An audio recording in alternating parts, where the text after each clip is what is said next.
بسم اللہ الرحمن الرحیم. Dawat Islami is the largest religious, non-political, propagational and peaceful movement of Quran and Sunnah in the country, working for propagation of the message of the Holy Quran and Sunnah all over the country as well as abroad. Purely non-political, non-extremist and non-terrorist. Therefore, Ministry of Religious Affairs is satisfactory on their propagation for Islam as well as other activities related to religion. وفاقی وزارت برائے مذہبی امور کی طرف سے جاری کردہ مکتوب کا اردو خلاصہ.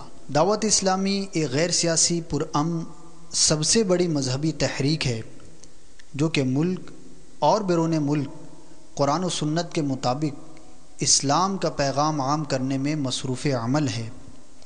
یہ تحریک مکمل غیر سیاسی ہونے کے ساتھ ساتھ انتہا پسندی اور دہشت گردی سے پاک ہے. وفاقی وزارت برائے مذہبی امور اس تحریک کے نیکی کی دعوت عام کرنے کے انداز اور اس سے متعلق دیگر تمام امور سے مطمئن ہے. میٹھے میٹھے اسلامی بھائیوں، عشق رسول صلی اللہ تعالی علیہ وسلم اللہ عز و جل کی لازوال نعمت ہے. جہاں بھی عاشقان رسول کا ذکر، وہاں عاشقوں کے امام سیدنا اویس کرنی رضی اللہ تعالی عنہ کا ذکر خیر بھی ضرور ہوتا ہے. یہ وہ عاشق رسول ہیں جن کے بارے میں اللہ عز و جل کے رسول بی بی آمینہ رضی اللہ تعالی عنہ کے مہکتے پھول صلی اللہ تعالی علیہ وسلم نے حضرت سیدنا عمر فاروق اور سیدنا علی المرتضی رضی اللہ تعالی عنہما کو مخاطب کر کے ارشاد فرمایا، جب بھی تم دونوں کی ملاقات اویس قرنی علیہ رحمۃ اللہ القوی سے ہو تو اس سے اپنے لیے دعائے مغفرت کروانا. میٹھے میٹھے اسلامی بھائیوں، الحمدللہ دعوت اسلامی کے تحت دنیا بھر میں سینکڑوں مقامات پر ہر شب جمعہ کو ہفتہ وار سنتوں بھرے اجتماعات منعقد ہوتے ہیں.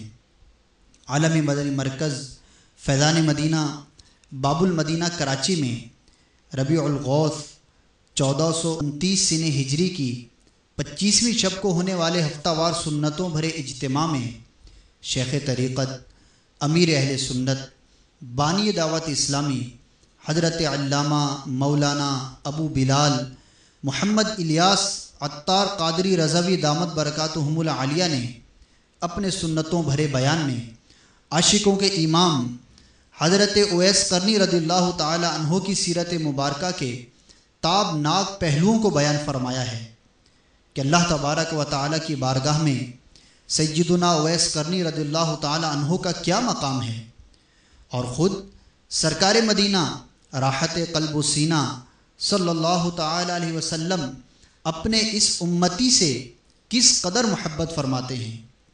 آپ بھی امیر اہل سنت کہ اس سنتوں بھرے بیان کو اول تاخیر ملاحظہ فرمائیے.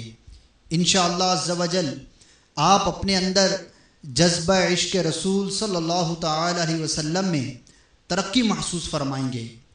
اس بیان کی VCD دعوت اسلامی کا اشاعتی ادارہ مکتبۃ المدینہ مختلف مواقع کے مناظر اور آواز کی مکسنگ کے ساتھ پیش کرنے کی سعادت حاصل کر رہا ہے.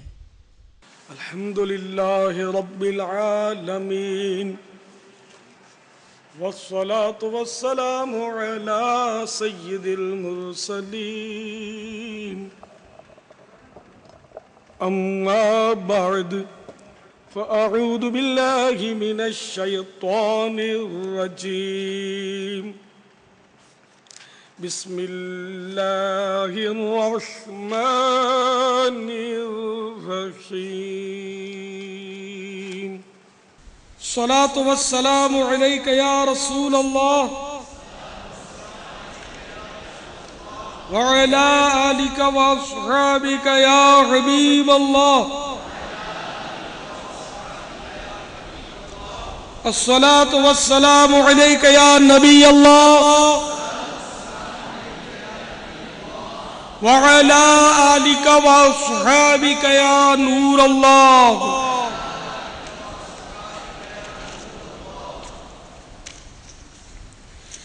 اللہ کے پیارے حبیب حبیب لبیب جل جلالہ و صلی اللہ تعالی علیہ وآلہ وسلم کا فرمان شفاعت نشان ہے، جو مجھ پر بروز جمعہ درود پاک پڑھے گا میں قیامت کے روز اس کی شفاعت فرماؤں گا۔ صلو علی الحبیب صلی اللہ تعالی علی محمد۔ میٹھے میٹھے اور پیارے پیارے اسلامی بھائیوں، میں دعوت اسلامی کے عالمی مدنی مرکز فیضان مدینہ باب المدینہ میں حاضر ہوں۔ سنت و برا اجتماع جاری ہے اور انشاءاللہ عز و جل اسی اتوار کو یعنی 4 مئی 2008 کو جامع مسجد غوثیہ لندن میں سنت و برا اجتماع ہے۔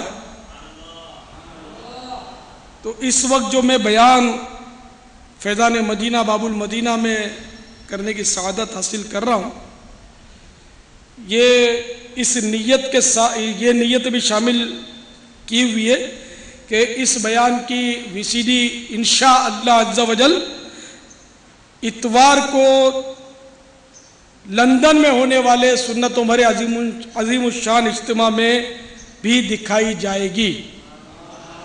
تو یہ یوں سمجھیے کہ میں ان اسلامی بھائیوں کے لیے اپنا بیان ریکارڈ کروا رہا ہوں اور ضمناً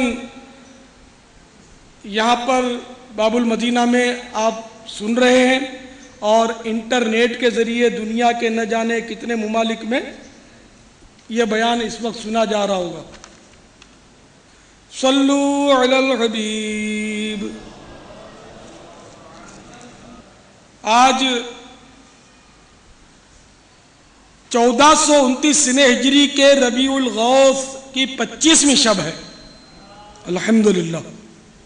حضرت سیدنا ابو ہریرہ رضی اللہ تعالی عنہ سے مروی ہے، رحمت عالم نور مجسم شاہ بنی آدم صلی اللہ تعالی علیہ وآلہ وسلم نے ارشاد فرمایا، بے شک اللہ عز و جل اپنے بندوں میں سے ان کو زیادہ پسند فرماتا ہے جو مخلص، پرہیزگار اور گمنام ہوتے ہیں،